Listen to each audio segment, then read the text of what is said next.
আগামী 11 মার্চ থেকে শুরু হতে যাচ্ছে বাংলাদেশ বনাম পাকিস্তানের ওয়ানডে সিরিজ। আর ঘরের মাঠে যে টাইগাররা শক্ত প্রতিপক্ষ তা জানেন পাকিস্তানের প্রধান কোচ মাইক হেসন। তিনি বলেন, Oh, look, of course we can, but we also respect Bangladesh in their own conditions particularly. And once again, দেখুন, অবশ্যই আমরা তাদের হারাতে পারি, তবে আমরা তাদের নিজেদের কন্ডিশনে বাংলাদেশকে যথেষ্ট সম্মান করি। এখনকার পরিস্থিতি আগের সিরিজে আমরা যে উইকেট দেখেছিলাম তার চেয়ে অনেক আলাদা। তখন বাউন্স ছিল অনিয়মিত এবং উইকেটও খুব একটা ভালো ছিল না। এবার পিচটা আগের চেয়ে অনেক ভালো দেখাচ্ছে। আমার মনে হয় এখানে ব্যাট ও বল দুই দিক থেকেই দুই দলকে চ্যালেঞ্জের মুখে পড়তে হবে। আর বাংলাদেশ সাম্প্রতিক সময় অনেক বেশি 50 ওভারের ক্রিকেট খেলেছে, তাই এমন ফরম্যাটে দ্রুত মানিয়ে নেওয়ার চ্যালেঞ্জ আমাদের সামনেই থাকবে। হেসনের মতে সাম্প্রতিক সময়ে বাংলাদেশের উইকেটের যথেষ্ট উন্নতি হয়েছে। সর্বশেষ বিপিএলও বেশ ভালো পিচে খেলা হয়েছে বলে তিনি বিশ্বাস করেন। তার ভাষায়, without doubt, yeah. I mean, it certainly looks far better pitch and better coverage than it has been. I mean, I think unfortunately the pitch here, hasn't been great for a while. But I think, we saw even in the BPL, the pitches here were much better. Looks like there's a lot more grass cover. নিঃসন্দেহে আমার মনে হয় আমরা আগের চেয়ে অনেক ভালো pitch দেখেছি এবং উইকেটে ঘাসের কভারও বেশ ভালো আছে। সত্যি বলতে দুর্ভাগ্যজনকভাবে এখানে আগে উইকেটগুলো খুব একটা ভালো ছিল না, তবে আমরা দেখছি বিপিএলের ম্যাচগুলোতেও পিচ অনেক উন্নত ছিল। পাকিস্তানের কোচের ভাষায় উইকেট এই সিরিজে গুরুত্বপূর্ণ ভূমিকা পালন করবে। শেষ পর্যন্ত ম্যাচের ফলও আসতে পারে এর মাধ্যমেই, তিনি জানান। Come down to conditions. I think there's a lot more grass on that square than I've seen in the past here. So depends how that plays and whether it'll be more seam through the middle than spin.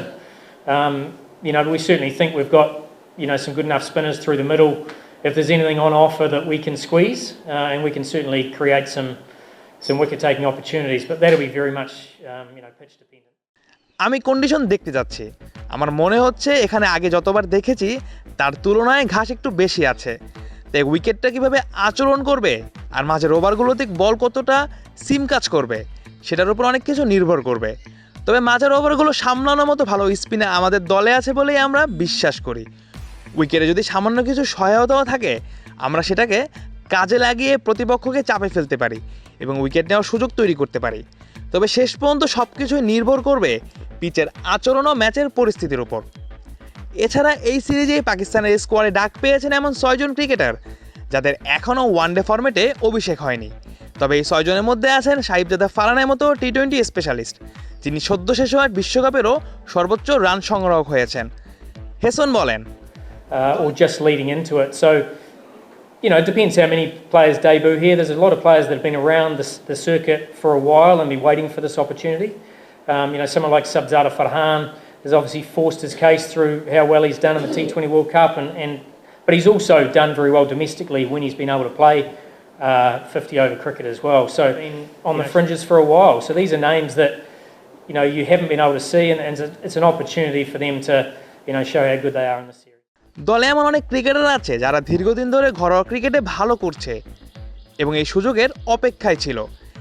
Sahibzada ফারহানের মতো কেউ টি-20 বিশ্বকাপে performance দিয়ে নিজের জায়গা পাওয়াটা জোরালো করেছে, আবার কেউ 50 ওভারের ঘরোয়া ক্রিকেটেও ভালো করেছে। তাই এই সিরিজে কতজন খেলোয়াড় অভিষেক করবে সেটাও দেখার বিষয়।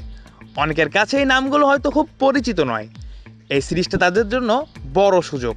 এখানে তারা দেখাতে পারবে তারা আসলে কতটা ভালো।